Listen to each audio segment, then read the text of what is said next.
Hello everyone, welcome to Info Capsule. Our today's topic is Salmonella outbreak. हाल ही में news में Salmonella outbreak की बात सामने आ रही है, according to which onions are becoming a cause of concern in the United States and Canada. यही reason है कि public health agencies of both the countries are asking their citizens to throw away such onions to avoid the risk of salmonella. Sources की माने तो ये onions जो है आपकी थॉमसन इंटरनेशनल, जो कि एक एक्सपोर्ट मैनेजमेंट कंपनी है, के द्वारा कल्टीवेट की हुई अनियन के थ्रू ही स्प्रेड हो रहा है. थॉमसन इंटरनेशनल की अगर बात करें तो it actually cultivates, packs and supplies onion, साथ ही साथ कैबेज, वाटरमेलन और आपकी बेल पेपर्स को भी ये रिटेलर्स, होलसेलर्स और नॉर्थ अमेरिका के कई सारे फूड सर्विस ऑपरेटर्स कंपनीज को भी सप्लाई करते हैं. इसके साथ साथ ये और भी कई कंट्रीज़ को अपने प्रोडक्ट्स को जो है सप्लाई करते हैं. और ये जो कंपनीज़ है आपकी थॉमसन इंटरनेशनल, ये बेकर फील्ड जो कि कैलिफोर्निया में है वहाँ पर और मैक्सिको में लोकेटेड है. And friends, according to the data released by CDC का फुल फॉर्म है centres for disease control and prevention, इनके अकॉर्डिंग अब तक 600 से ज़्यादा केसेस सामने आ चुके हैं और ये इन्फेक्शन जो है आपके यूनाइटेड स्टेट के 43 स्टेट्स में पहुँच चुका है. Similarly, more than 200 cases have been traced in Canada. तो चलिए अब बात करते हैं कि सैल्मोनेला है क्या. तो फ्रेंड्स, ये एक टाइप का बैक्टीरिया है that cause diarrhoeal illness in human. और इसके साथ ही साथ ये और भी कई तरह की इलनेस, जैसे कि आपका टाइफाइड फीवर हो गया या गैस्ट्रो से रिलेटेड कई सारी प्रॉब्लम्स को भी कॉज करता है. ये जो बैक्टीरिया आपका, ये रॉड शेप बैक्टीरिया है, मीन्स इसका जो आकार है वो रॉड के शेप का है और ये ग्राम नेगेटिव बैक्टीरियाज की कैटेगरी में आता है. और इस बैक्टीरिया की 2500 सब टाइप्स हैं, एनिमल्स और ह्यूमन स्ट्रेन को इंक्लूड करके.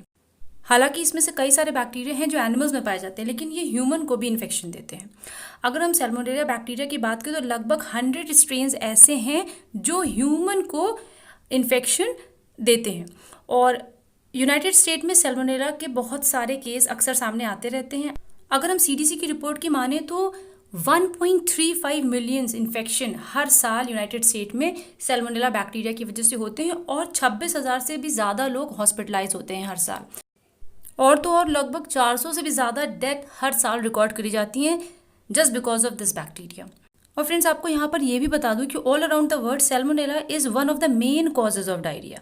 फ्रेंड्स, ये बैक्टीरिया ज़्यादातर आपका कंटामिनेटेड वाटर या कंटामिनेटेड फूड के थ्रू ही ह्यूमन में पहुँचता है. और ज़्यादातर लोग जो इस तरह के वाटर, मीन्स जो कंटामिनेटेड वाटर या कंटामिनेटेड फूड के कांटेक्ट में आते हैं, उनमें ये इन्फेक्शन ज़्यादा देखा गया है. जैसा कि मैंने आपको बताया कि ये कोई बैक्टीरिया नया नहीं है, ना ही ये इन्फेक्शन नया है. तो 2019 में भी एक बार इससे रिलेटेड केस सामने आ चुका है जिसमें 8 अलग अलग राज्यों से 13 लोगों को ये इन्फेक्शन हुआ था. कहा जा रहा था कि उन्होंने बीफ मीट को कंज्यूम किया था जो कि इन्फेक्टेड था, जिसकी वजह से सीडीसी ने सेफ्टी अलर्ट इशू किया था. लेकिन ईयर के एंड में जाकर इसे आउटब्रेक जो है डिक्लेयर किया गया था. और आपके कई सारे पेट्स हैं या रेप्टाइल्स और एम्फीबियंस हैं, वो भी क्या करते हैं, इस सैल्मोनेला बैक्टीरिया को ट्रांसमिट करते हैं. तो इनसे भी खतरा बना रहता है ऐसे इन्फेक्शन का.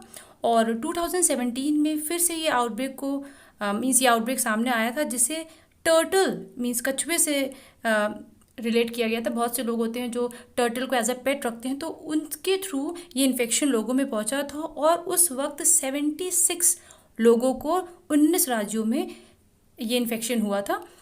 ये आपकी सीडीसी की रिपोर्ट के अकॉर्डिंग है.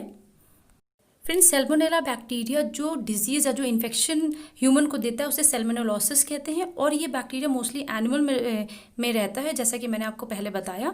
और ह्यूमन में या ह्यूमन बॉडी में जब ये एंटर करता है तो ये मोस्टली इंटेस्टाइनल इन्फेक्शन ह्यूमन को देता है, जिसकी वजह से डायरिया है या एब्डोमिनल क्रैम्पिंग या पेन है, फीवर है, वॉमिटिंग है, कभी कभी ब्लीडिंग भी देखने को मिलती है. और ये सिम्टम्स आपके ज़्यादा से ज़्यादा 2 या 7 दिन रहते हैं. बहुत से लोग ऐसे होते हैं जो खुद ही इस डिजीज़ या इन्फेक्शन से रिकवर कर जाते हैं, लेकिन कुछ ऐसे होते हैं जिन्हें आपको मेडिकल ट्रीटमेंट की ज़रूरत पड़ती है या हॉस्पिटलाइज करने की ज़रूरत पड़ती है. और जैसा कि मैंने अभी आपको बताया कि ये जो बैक्टीरिया है ये कंटामिनेटेड वाटर या कंटामिनेटेड फूड के थ्रू ह्यूमन या एनिमल्स में पहुँचता है.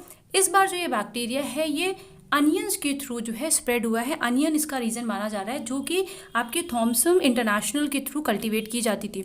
चिंता की बात यह है कि थॉमसन इंटरनेशनल के अकॉर्डिंग ये जो अनियन है ये कई जगह डिस्ट्रीब्यूट हो चुकी है। बहुत सारे होल सेलर्स हैं आपके, या जो मेजर सप्लाई इंडस्ट्रीज़ हैं वहाँ पर ये जो अनियन से सप्लाई हो चुकी है, डिस्ट्रीब्यूट हो चुकी है। ये यूएस के लगभग 50 राज्यों में जो है डिस्ट्रीब्यूट हो चुकी है, और यहाँ तक कि कनाडा और कोलंबिया के भी कई पार्ट्स में ये जो है आपकी पहुँच चुकी है। लेकिन अगर हम इसका पॉजिटिव साइड देखें तो अच्छी बात यह है कि ये जो डिजीज़ है सिर्फ और सिर्फ 1% लोगों को के लिए ही डेडली होती है। बाकी ज़्यादातर खुद ही रिकवर कर जाते हैं या मेडिकल ट्रीटमेंट के थ्रू अच्छी तरीके से रिकवर कर जाते हैं। तो फिलहाल यूएस गवर्नमेंट और कनाडियन गवर्नमेंट ने अपने लोगों को कुछ सेफ्टी मेजर्स बताए। जैसे उन्होंने कहा है कि वो अनियन को अवॉइड करें। अगर कोई भी अनियन थॉमसन इंटरनेशनल के थ्रू सप्लाई हुई है, अगर आप उस पर कोई वो स्टिकर देखते हैं या आपको पता चलता है कि वो अनियन वहाँ से सप्लाई हुई, तो उसको यूज़ ना करें, उसको डिस्कार्ड कर दें।